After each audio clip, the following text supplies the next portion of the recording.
propuesta. Para hablar sobre este asunto se concede el uso de la palabra al senador Raúl Morón Orozco, del Grupo Parlamentario del Partido de la Revolución Democrática. Por favor, senador.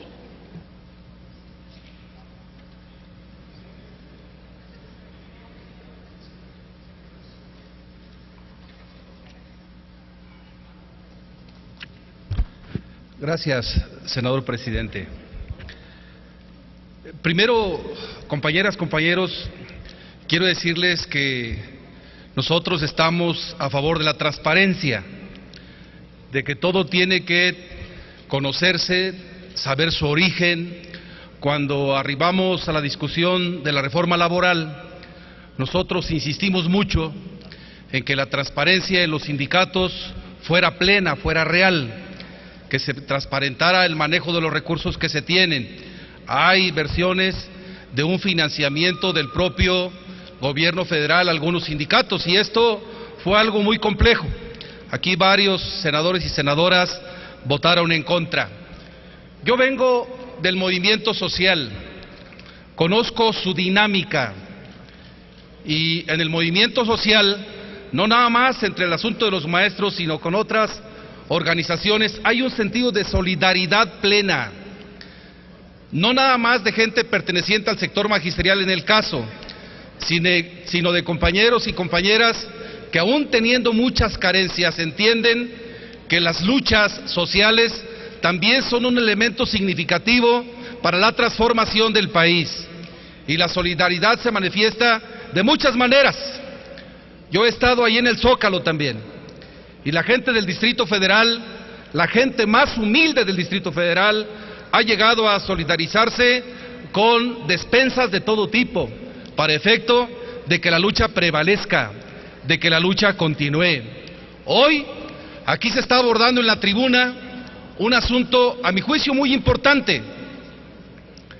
¿Cómo podemos evitar que este tipo de manifestaciones que molestan a un gran sector del Distrito Federal y seguramente a un gran sector de las entidades federativas, porque el día de ayer se movilizaron en 26 entidades federativas en este país, ante una decisión precipitada del gobierno federal y, a mi juicio, no valorada y analizada de manera suficiente por el Congreso de este país, en particular por la Cámara de Senadores.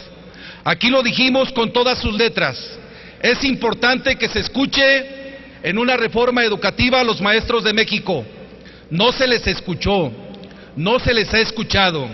Y yo creo que en vez de estar pensando en cómo criminalizamos a la movilización social, al movimiento social, tendríamos que estar pensando en cómo encontramos desde el Senado posibilidades para aperturar espacios que permitan, mediante el diálogo, encontrar acuerdos.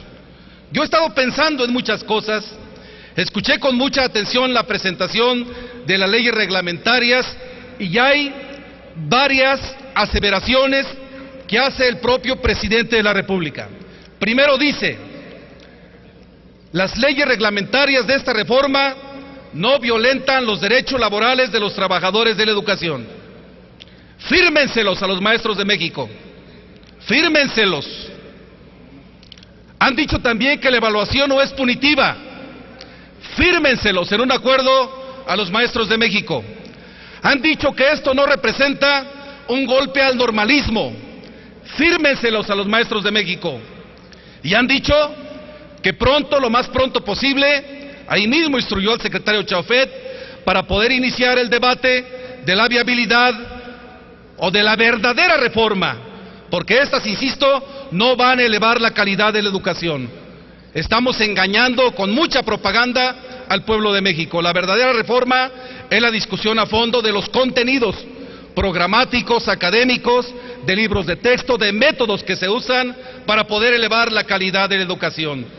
Si esta es la decisión del Ejecutivo, yo les pido aquí, compañeras y compañeros, que adicional a la transparencia, que se investiguen el financiamiento del movimiento de este y de todos, que adicionemos al punto de acuerdo para votar a favor, que todo esto que ha sido parte del discurso del gobierno federal también le pidamos al Ejecutivo Federal que se lo firmen a los maestros de México. Y yo estoy seguro, al menos eso creo, que si esto se da, empezamos a temperar el movimiento y empezamos a ver una vía de salida. No es criminalizando al movimiento o suponiendo que están cometiendo acciones ilícitas como se va a resolver este problema magisterial. Que el Senado sirva para buscar espacios de diálogo y para proponer posibles soluciones, y que sean las partes responsables las que encuentren estas soluciones. Nunca vamos a estar en contra de la transparencia, pero no estamos de acuerdo con los argumentos que se esgrimen por parte de nuestra compañera senadora para hacer la solicitud de este planteamiento. Muchas gracias, presidente.